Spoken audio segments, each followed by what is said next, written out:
सभी मित्रों को उमेश महादोशी का नमस्कार। अभिराम वाणी के मंच पर आपका हार्दिक स्वागत है।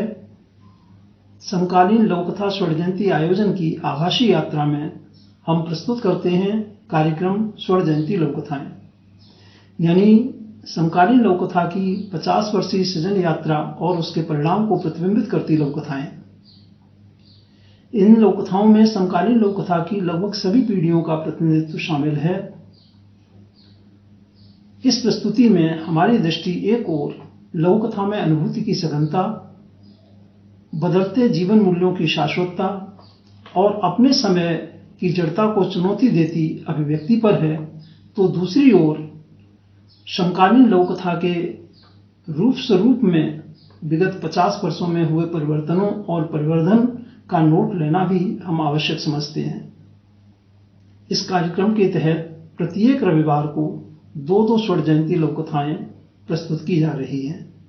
निर्धारित समय वही है, सायं 4 से 5 बजे के मध्य। उपलब्ध समय और प्रस्तुति की सीमाओं के दृष्टिगत हमने लोककथाओं का चयन अभिराम साहित्यिकी के समकालीन लोककथा स्वर्ण जयंती विशेषांकों से किया है। हम सब जानते हैं कि इन विशेषांकों का संपादन आदरणीय डॉक्टर बलराम अग्रवाल जी के द्वारा किया गया है। चयनित लोककथा संबंधित विशेषांक के प्रकाशन के उपरांत ही इस प्रस्तुति में शामिल की जाएगी। हमारा यह भी प्रयास है कि इस प्रस्तुति की लोककथाएं सामान्य पाठक की पसंद भी बन सकें। तो आइए हम सब आनंद लेते हैं समकालीन लोककथा स्वर्ण जयंती आयोजन का और सुनते हैं आज की प्रस्तुति में 2 स्वर्ण जयंती लोककथाएं। वाचन उमेश महादोशी यानी मेरे द्वारा किया गया है। आज की प्रस्तुति में पहली लोककथा है श्री महेश दर्पण जी की जीवित मृत और दूसरी लोककथा है श्री खेमकरण सोमन की कासे कबूतर। आज की दोनों लोककथाएं अभिराम साहित्यिकी के जनवरी-मार्च 2021 अंक में शामिल की गई हैं। तो पहले प्रस्तुत है श्री महेश दर्पण जी की लोककथा जीवित मृत। उस शहर के लोग चाहे जो करते, उन्हें लगता कि उसमें उन्हें मजा ही नहीं आ रहा। जिंदगी के साथ तरह तरह के प्रयोग करते करते दरअसल अब वे खुद से भी खासे ऊब चुके थे। आखिरकार धीरे धीरे उन्होंने बोरियत दूर करने का एक तरीका सीख ही लिया। वे जब कभी बोर होते फेसबुक खोल धुनी रमाकर बैठ जाते। शुरू में तो वे कुछ देर के लिए ही फेसबुक खोलते, लेकिन फिर काफी देर तक खोले रहने लगे। इस तरह धीरे धीरे फिर यह उनकी आदत का एक हिस्सा ही बनता चला गया। अब वे पूरे इत्मीनान से एक ऐसी दुनिया में खोए रहते जो उन्हें असल दुनिया की मुसीबतों से परिचित कराते हुए भी उनसे दूर करती चली जाती। वे जब कभी खुश होते तो फेसबुक पर जाहिर करते, जब भी दुखी होते तो उसी पर टांक देते। किसी को प्यार करना होता तो वे फेसबुक पर करते, और अगर कभी किसी पर भड़ास निकालनी होती तो फेसबुक पर ही जो चाहे लिख मारते। अब वे अलग ही तरह से जीना सीख चुके थे, क्योंकि वे फेसबुक के थे और वह उनका। उन्हें अपनी दुनिया पहले के मुकाबले अब कहीं ज्यादा बड़ी नजर आने लगी थी। उन्हें लगता अब कोई भी उनका कुछ नहीं बिगाड़ सकता। धीरे धीरे उन्हें लगने लगा कि वे अब अमर हो गए हैं, और जब अमर हो ही गए हैं तो फिर डरना कैसा। लेकिन तभी एक दिन अचानक गजब हो गया।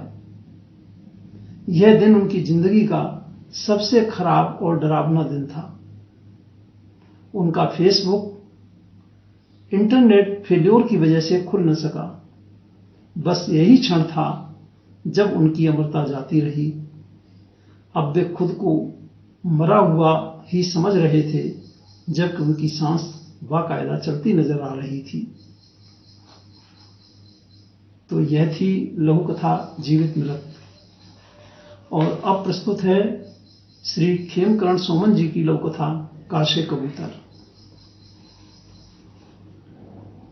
कक्षा 1 की छात्रा के रूप में उसका नाम लिखा गया। उम्र थी यही कोई 8-9 वर्ष। अपनी उम्र के बच्चों से कुछ लंबी और बहुत बहुत जिज्ञासु। एक दिन मास्टर जी पढ़ा रहे थे, बोलो बच्चों, कासे कबूतर, खसे खरगोश, गसे गमला।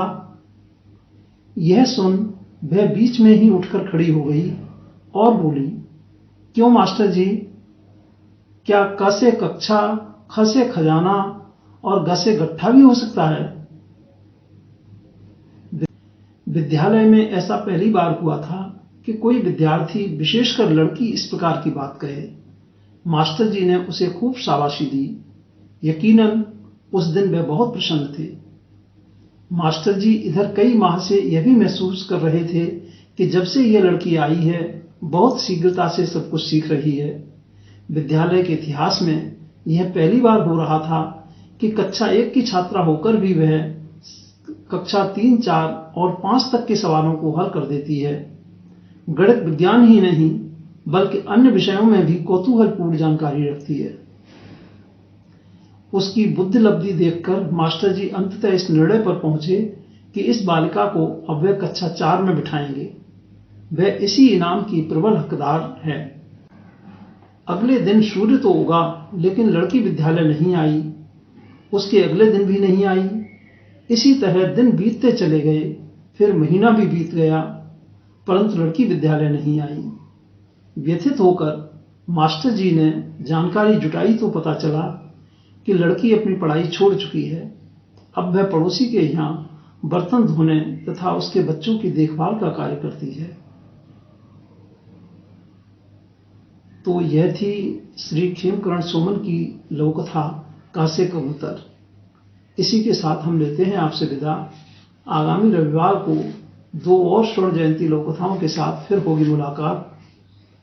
समकालीन लघुकथा स्वर्ण जयंती की हार्दिक शुभकामनाएं। अपना और अपनों का बहुत बहुत ध्यान रखिएगा। नमस्कार मित्रों।